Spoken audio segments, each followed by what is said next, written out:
Alors on commence par Sir Tom Jones, qui a 70 ans et qui vient de sortir un album de blues pur et dur. Alors là, c'est terminé les teintures, il a les cheveux blancs et la barbe blanche, plus de Las Vegas, What's New Pussycat, non. Maintenant il se prend pour Johnny Cash. Alors tout de suite un extrait, ça s'appelle Burning Hell et l'album Praise and Blame. Attention, vous allez être surpris. I'm going down to the church house. Get down. Oui, c'est pas très glamour, hein, c'est très introspectif. Deacon Jones. On va savoir. C'est lui. Oui, c'est lui.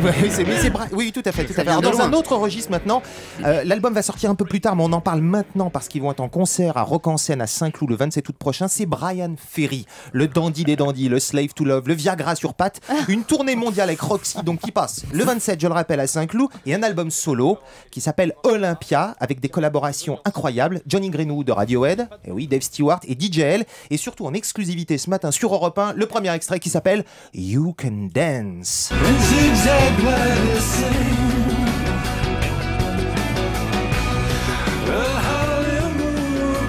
Oui, alors ça sent l'hôtel de luxe, hein, c'est Slave to Love, hein, on est retour dans les années 80, un album magique, ça sort là à la rentrée.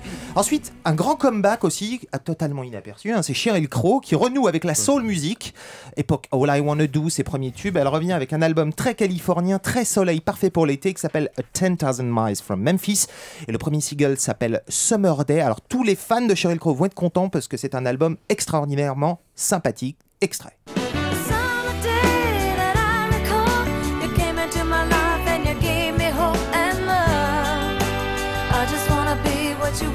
C'est vrai que depuis sa séparation d'avec Lance Armstrong, elle est au top. Elle revient.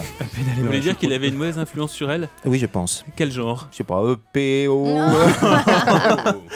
Ensuite, Laurie Anderson. Alors, c'est la femme de Lou Reed. Laurie Anderson, elle est très connue pour ses génériques télé. Enfin, elle n'a pas vraiment voulu ça, mais elle revient avec un album.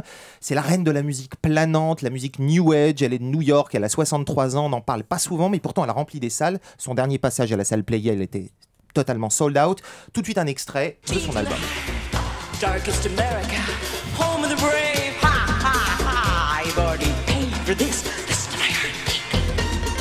Voilà, bon, c'est assez entre musique concrète et musique classique. Et enfin, je voudrais terminer par une injustice. J'aimerais qu'en France, vous découvriez à nouveau une star qui est considérée en Angleterre comme une icône. Il s'agit de Paul Weller. C'est l'ex-chanteur de The Jam et de The Style Council qui revient avec un nouvel album, lui aussi de soul. Et pour la petite histoire et pour le plaisir, redécouvrez un de ses tubes absolument magiques. C'était Shout to the Top.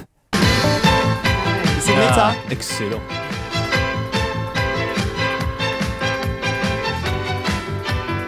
Voilà Émeric, donc 5 albums passés totalement inaperçus que je vous invite à découvrir. Et les on seniors comprend au pourquoi. top du top.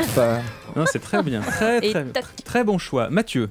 Bonjour, alors moi je vais vous parler des outsiders qui ont battu les numéros 1 cet été. Il y a eu des victimes dans la musique cet été. On commence par Lady Gaga. Lady Gaga sortait son nouveau single, c'était Alessandro, ça devait être son La Isla Bonita. Oui. Et malheureusement, qu'est-ce qu'elle s'est pris ? Elle s'est pris ça. Katy Perry, avec California Girls, numéro 1 dans le monde entier. Un clip super acidulé, cartoonesque. En fait, tout ce qu'on attendait de Lady Gaga, à la place de son clip noir et blanc copié sur Madonna, La Isla Bonita, qui n'a rien fait finalement. Catastrophe. Et Mika. Mika, il est plus si relax que ça, figurez-vous. Depuis son tube relax, effectivement, qui était quand même un bon décalque de Spacer de Sheila.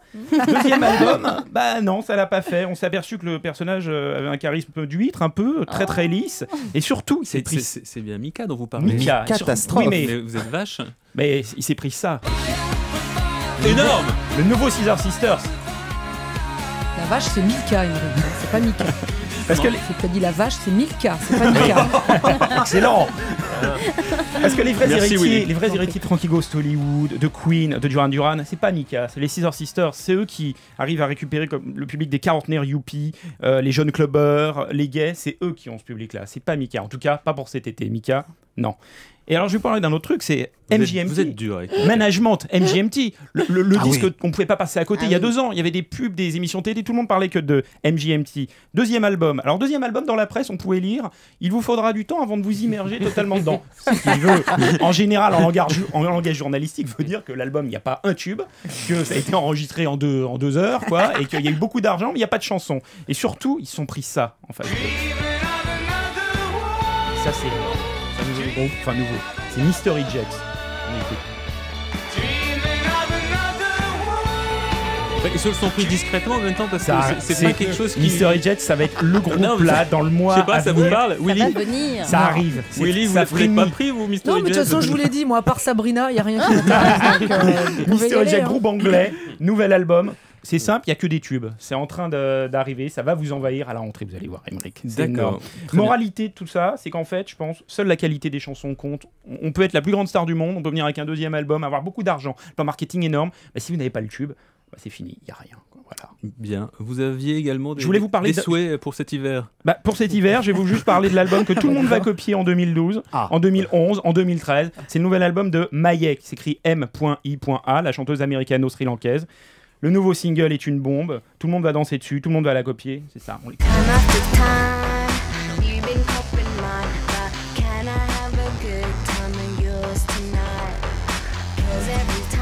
Je voudrais pas dire, mais ça fait un petit peu Madonna. Ah, là, je vous casse votre truc. C'est la voix. Oui, mais du 99, ouais. Du Madonna qui marche. Ça, non, mais du Madonna qui marche. Bah, Pas du un Madonna. truc vachement révolutionnaire, un truc que j'avais jamais entendu. Ouais, non, c'est sympa.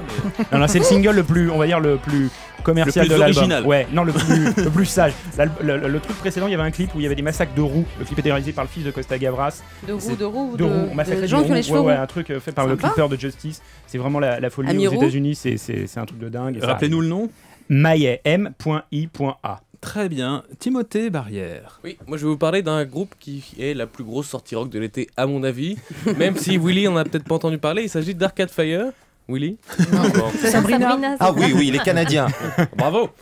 Et ce groupe qui vient juste de faire un concert pour la première fois en YouTube Vision depuis New York le 5 août dernier, réalisé par Terry Gilliam, donc le réalisateur des Monty Python, donc c'est quand même pas nul. Pas rien. Le même Terry Gilliam qui avait dit à propos de Arcade Fire, moi je ne suis qu'une groupie déguisée pour qui la réalisation du concert est le seul moyen d'approcher le groupe. Ce qui veut dire quand même que c'est pas n'importe quoi. Un groupe Arcade Fire donc qui sort non pas un album mais 8 albums différents, enfin avec 8 pochettes différentes, parce que c'est quand même plus pour montrer un peu qu'on est dans la place. Ce sont les mêmes chansons. Ce sont les mêmes chansons. Rassurez-nous. Oui. Et on va se rafraîchir un peu la mémoire. Arcade Fire en 2004 c'était Rebellion, ça sonnait ça.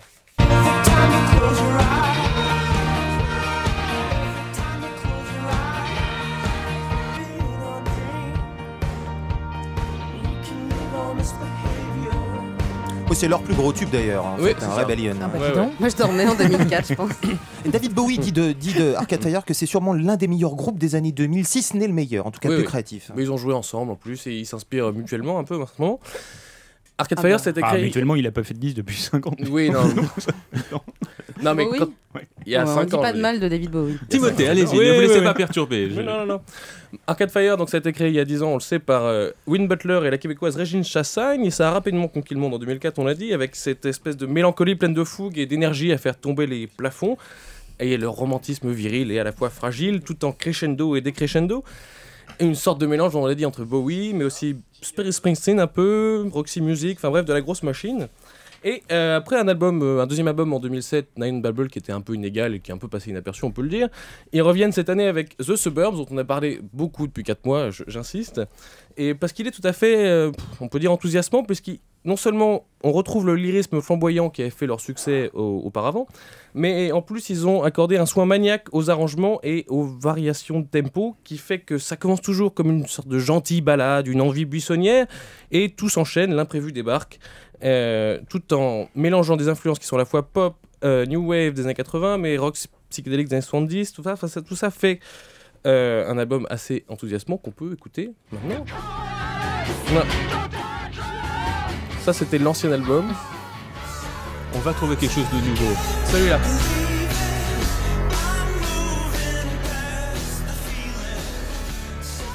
François-Olivier, c'est un vrai phénomène Arcade Fire. Oui, parce qu'en fait, ils sont 15 sur scène. Et ce qui est absolument incroyable, c'est qu'ils ont un son unique, une atmosphère unique. Ils ont des mélodies à eux et ils sont vraiment considérés vraiment comme le meilleur groupe des années 2000. Parce qu'ils ont des constructions mélodiques absolument incroyables et il faut les voir sur scène. Et puis un petit truc sympa, c'est qu'ils sont tous francophones aussi, donc on peut parler, mais ils chantent en anglais. Voilà. Il y a aussi un effet marketing assez important autour d'Arcade Fire dans leur manière de communiquer, de faire des concerts. Oui, parce que tous leurs concerts sont scénarisés. Aucun concert de Arcade Fire ressemble à un autre concert. C'est-à-dire que chaque soir est différent. La setlist est complètement différente. Un jour, ils chantent des chansons comme ça. Voilà. Ils en improvisent aussi parfois. Les fans sont prévenus au dernier moment. Totalement. C'est vraiment de la créativité. On se retrouve un peu dans l'époque de New York dans les années 70, sauf qu'ils sont canadiens. Voilà. C'est ça. Et pour parler sur l'aspect marketing, il y avait un truc qui était assez étonnant. Pour annoncer le marketing sur cet album, ils avaient 5 mois à l'avance laissé traîner un vinyle d'une de leurs chansons dans un magasin de disques qu'un fan a retrouvé, a posté en ligne et passé en boucle sur la BBC, tout le monde en a parlé. Et du coup, ils sont en concert le 29 août à Rock en Seine. Comment ça se fait qu'Arcade Fire ne soit pas plus connu pour l'instant en France ? Ils sont quand même très connus, ils remplissent le Zénith, ils pourraient faire même presque un pal omnisport de C'est-à-dire Paris-Bercy. C'est un vrai phénomène de scène. C'est un groupe de scène avant tout, faut le dire. Le 5 juillet, ils ont c'est une fait fanfare, un concert. une fanfare rock. Le 5 juillet, ils ont fait un concert au Casino de Paris. Et très rapidement, au Casino de Paris, qui s'est vendu en à peu près un quart d'heure, je pense. Ouais. Merci beaucoup les amis pour tous ces conseils musicaux du lundi. Europe 1 matin.